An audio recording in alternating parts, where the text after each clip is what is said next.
Our Jessica Hart is at the scene right now. She has been there now for about a half hour this morning. Jessica, I know earlier you spoke about, or you shared that there were children leaving the building. What can you tell us about that? Yeah, Lauren, since then we've seen a lot more kids leave the building. Many of them have been escorted by their parents. And as they kind of leave the scene, they've just exited quietly. All of the parents that I've seen have either been holding their child's hand or have had their hand on their kid's shoulder. Now, a lot of them are exiting, not really through the front. We did see some people come through the front, but this side of the building as well. All of them kind of touching base with police officers as they leave the school.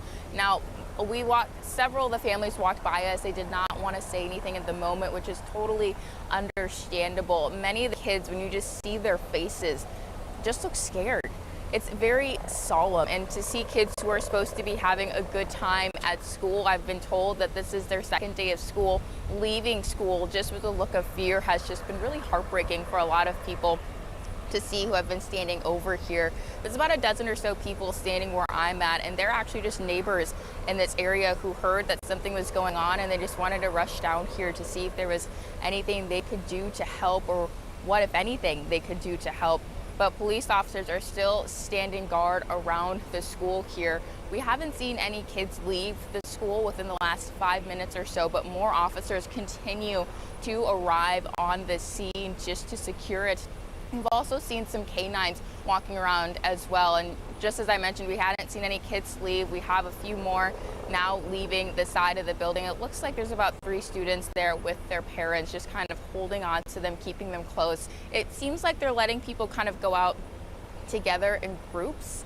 It feels like, since we didn't see anyone leave the school for about 5 minutes, and as they kind of exit the school, they're kind of going their separate ways, just depending on where the parents have parked. But you can see that there's a mother and her 2 boys walking, it appears to be, and she has both of her arms wrapped in theirs as she escorts them out of school today. Now, it's just a very solemn scene over here. Everyone's been very quiet, and the people in this neighborhood, they just tell me they're struggling to process that this has happened in their neighborhood here.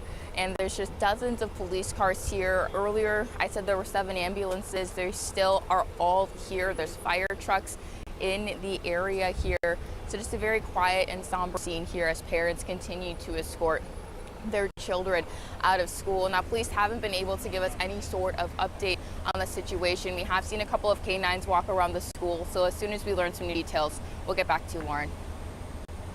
Jessica, I wanted to ask you more about the type of emergency personnel you're seeing on the scene. Have you seen SWAT teams? Have you seen bomb squad, anything like that? Or is it the typical squad cars? Yeah, Lauren, I haven't seen any SWAT or bomb teams on site. It's the typical police squad cars you see. So Minneapolis Police, Minneapolis Park Police as well. The ambulances look like they're from North Memorial. We have, it looks like, some from Hennepin County as well. The sheriff's office is also here, Minneapolis Fire, but we haven't seen any sort of SWAT or tactical vehicles yet. From where we're at, and we're at the intersection of 54th and Garfield Avenue, and so this entire street of 54th from Lindale up several blocks is just covered with emergency personnel. So if those vehicles are here, they're just not in the area that we're at right now, Lauren. Great. Jessica Hart reporting from the scene. We will check back with you. We appreciate this new information that you're sharing with us. Also, we are going to be getting more new information. Hennepin Healthcare just posting that they will be giving an update on patients at 10:15 a.m. So we will, of course, when that happens, bring that to you. Yeah, as Jessica mentioned, their second day of school for these kids, and they're having to deal with this. Just horrible. No words for it.